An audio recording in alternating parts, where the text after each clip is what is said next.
Taminareo ny fakahita voalohany maro ty resaky nataonao tamine hoe nareo roe hifanambady ho vitanao babaniany amine izao ho konterera ty raha misy ia olo ny tamany ny lampana tena ratsisy falaninao vady mamine kaialanao nganakulo kane azonao vaniranilanao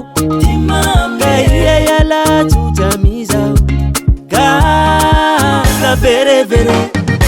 kaverevere nanakulu kaverevere famataminao mare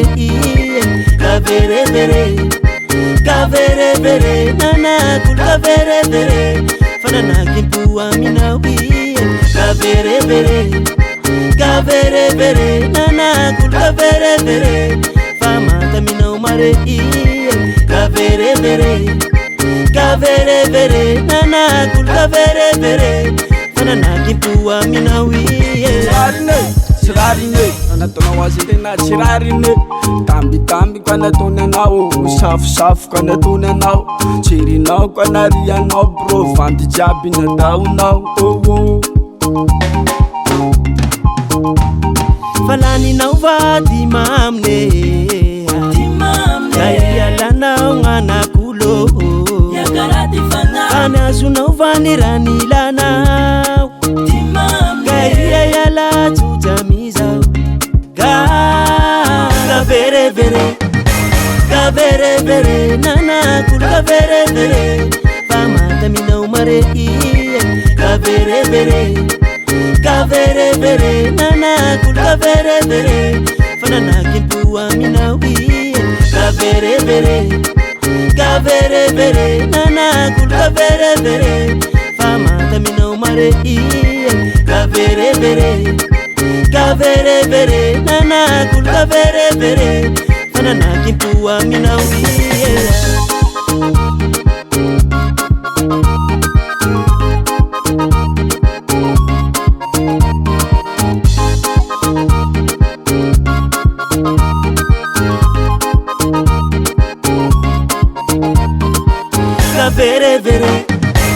kaverevere nanakulu kaverevere famataminao mare